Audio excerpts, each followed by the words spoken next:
Voici la revue de presse. Bonjour Marion Lagardère. Bonjour Patrick, bonjour Julie, bonjour à tous. Dans la presse ce matin, la pression qui monte autour de la question corse. Et celui qui est sous pression, eh bien c'est le chef de l'État. En témoigne le titre de une du Figaro. Macron sous la pression des nationalistes. Des nationalistes donc, mais aussi des éditorialistes, puisque du nord au sud, eh bien chacun a son petit mot à dire, avec plus ou moins de pincettes. Yann Marek, dans Midi Libre par exemple, plaide pour que le président entende le message d'une Corse émancipée.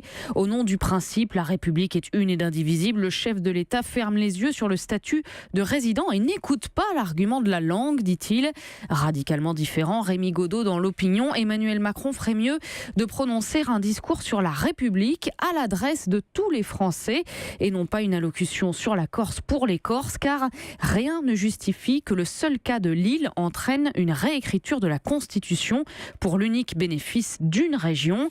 Certes, les discussions porteront pour l'essentiel sur le politique et le symbolique, ajoutent les Échos, mais l'arrière-plan économique ne doit pas être négligé. La Corse, c'est avant tout un territoire pauvre en mal de développement économique, résume Jean-Marc Raffaelli.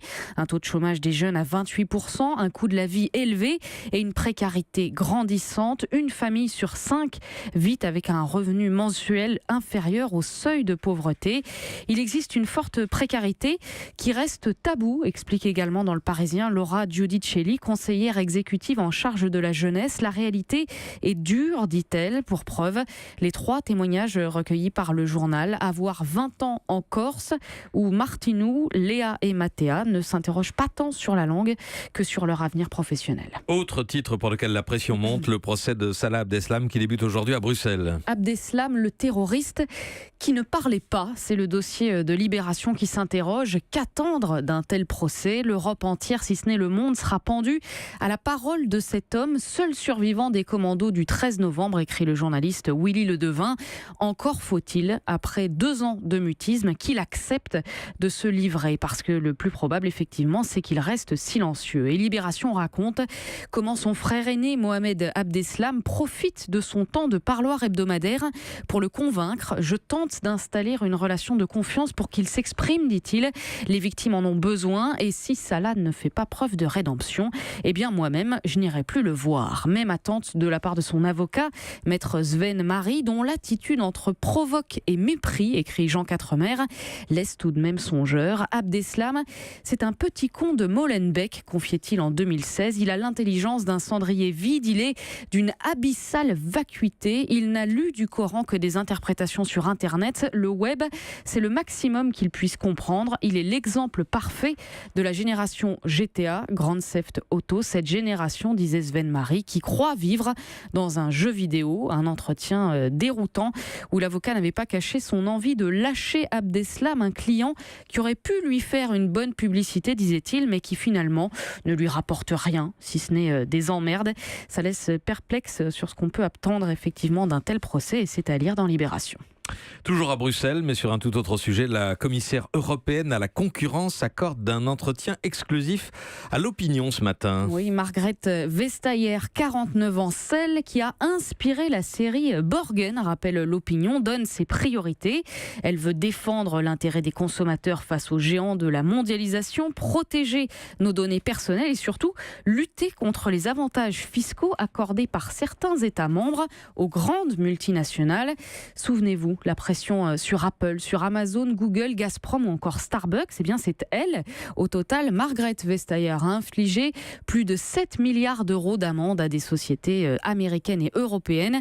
Parce que lorsque les citoyens qui ont accepté de lourds efforts se rendent soudainement compte que certaines entreprises ne payent pas d'impôts, cela ajoute l'insulte à la douleur, dit-elle, en précisant toutefois que depuis 2012, de nombreuses failles ont été comblées. Sauf qu'au sein de l'Union européenne, pendant que certains comblent les anciennes failles, comme elle dit, oui. D'autres en ouvrent de nouvelles ailleurs. Oui, l'Europe s'apprête à brader sa filière élevage au bénéfice de ses exportations industrielles. C'est ce que détaille Marie-Noëlle Bertrand dans l'Humanité à propos d'un accord de libre-échange qui est en passe d'être signé avec le Mercosur, l'alliance économique des pays sud-américains. Objectif, autoriser l'Argentine, le Paraguay, le Brésil ou encore l'Uruguay à exporter leur bœuf en Europe sans aucune taxe. En échange, Nos cosmétiques, nos produits pharmaceutiques, nos voitures et pièces détachées atterriraient en Amérique latine sans frais de douane. Selon plusieurs sources, écrit le journal, la Commission aurait fait une offre d'importation de 99 000 tonnes de bœuf par an.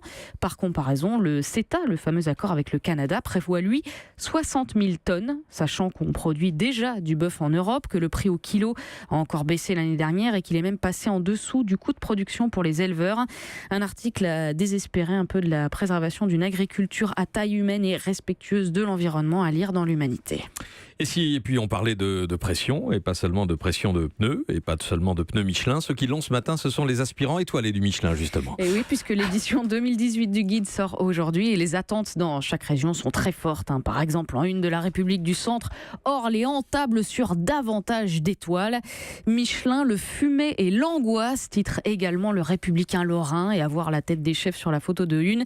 C'est surtout l'angoisse. Angoisse aussi dans l'Est républicain, parce qu'une étoile, explique la chef Françoise Mutel, c'est 30% de chiffre d'affaires en plus. C'est comme une épée de Damoclès. On se donne tellement de mal pour la conserver que la perdre serait dramatique. Un autre, Christophe Dufossé, préfère carrément ne plus en parler par superstition, parce que lorsqu'on perd une étoile, tout s'écroule. C'est ce qu'a vécu Georges Victor Schmitt, étoilé pendant 28 ans, jusqu'en 2016. On se dit à ce moment-là qu'on n'est plus bon.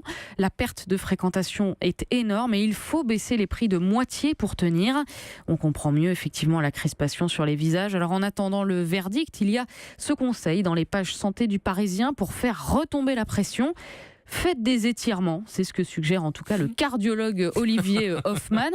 Il n'y a pas d'étoile à la clé, bien sûr, mais une baisse garantie des maux de tête et du stress, ce qui, dans un monde où l'on vous dit chaque jour que vous êtes sous pression, n'est déjà pas si mal. Merci, vous pouvez les retourner faire vos étirements. C'était Marion Lagardère pour la revue de presse.